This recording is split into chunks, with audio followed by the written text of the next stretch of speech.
Hello दोस्तों, welcome to my channel. मैं आपको एक भूत की कहानी बताने जा रहा हूँ। आपको अच्छी लगे तो लाइक सब्सक्राइब कर देना, उसके कुछ पैसे नहीं लगते। ठीक है, तो मैं आपको कहानी बताने जा रहा हूँ।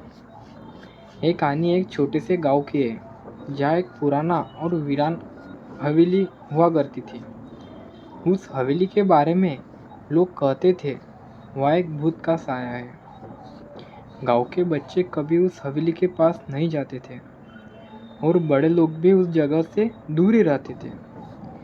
लेकिन उस गांव में राजू नाम का एक निडर लड़का था, जिसे इन बातों पर विश्वास ही नहीं था। वो अक्सर अपने दोस्त को कहता था, भूत वूत कुछ नहीं होते, ये सब सिर्फ डराने की बातें हैं।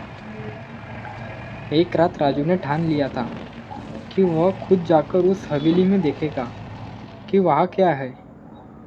उसके दोस्त ने उसे बहुत रोका, लेकिन वह नहीं माना।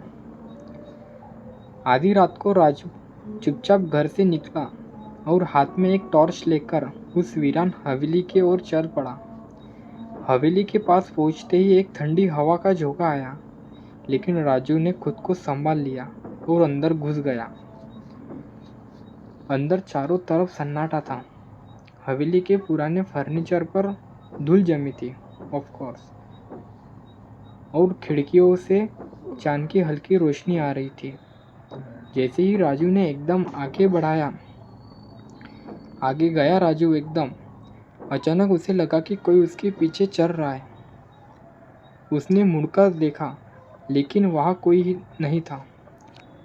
वो थोड़ा डरा, लेकिन फिर हिम्मत जुटाकर आगे बढ़ा।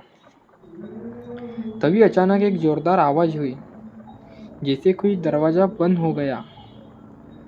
राजू ने डरते हुए उस दिशा में टॉर्च की रोशनी फेंकी, लेकिन कुछ नज़र नहीं आया। वह अब थोड़ा घबराने लगा था। जैसे ही वह एक पुराने कमरे में पहुंचा, उसे किसी की सिरकियाँ सुनाई दी। राजू का दिल जोर जोर से धड़कने लगा।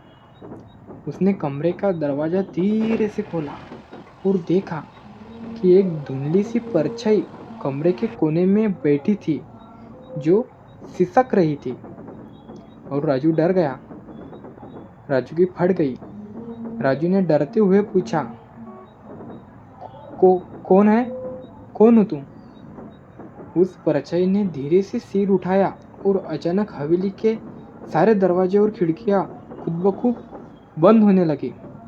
अब राजू की फटके हाथ में आ गई थी। राजू को कुछ समझ में नहीं आ रहा था कि वो क्या करे। राजू को लगता था कि टॉर्च बंद हो गई, लेकिन टॉर्च चालू थी। अब पूरा कमरा अंधेरे में डूब गया था। अचानक वह परछाई उठी और राजू की ओर बढ़ने लगी। राजू का दिल धड़क धड़क धड़क धड़क से निकलने लगा। जैसे ही वह भागने के लिए मुड़ा, किसी ने उसकी कलाई पकड़ ली। उसने पीछे मुड़कर देखा तो वह वही परछाई थी। वह भूत की तरह दिख रही थी, पर उसकी आंखों में दर्द और उदासी थी। परछाई ने धीमी आवाज में कहा, मुझे यहाँ से मुक्त करो। मैं इस हवेली में पिछले 50 साल से फंसी हुई हूँ। मेरी आत्मा को शांति नहीं मिली। जब तक कोई मेरी सच्चाई नहीं जानता, मैं यहाँ भटकती रहूंगी। राजू ने गांड जुटाकर पूछा, तुम्हारी सच्चाई क्या है? भूतनी ने बताया कि वह इस हवेली की मालकिन थी, जिसे उसके ही परिवार वालों ने धोखे से मार दिया था, और उसकी आत्मा तब से बदला लेने के लिए भटक रही है। वह चाहती थी कि उसकी मौत की सच्चाई सबके सामने आए, ताकि उसे मुक्ति मिल सके। राजू भाई ने वादा किया कि वह गांव वालों को सब सच बताएगा।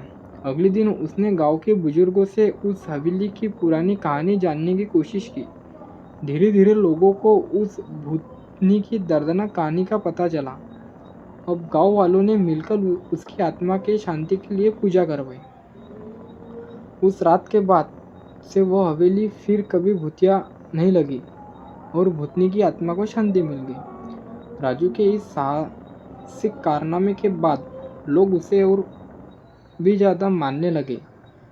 राजू ने हिम्मत जुटाकर अकेला उस हवेली के अंदर गया था इसलिए, लेकिन राजू को अब भी रात के सन्नाटे में हवेली की परिचय की याद आती रहती थी। ऐसी कहानी थी दोस्तों। अच्छी लगे तो लाइक सब्सक्राइब कर देना।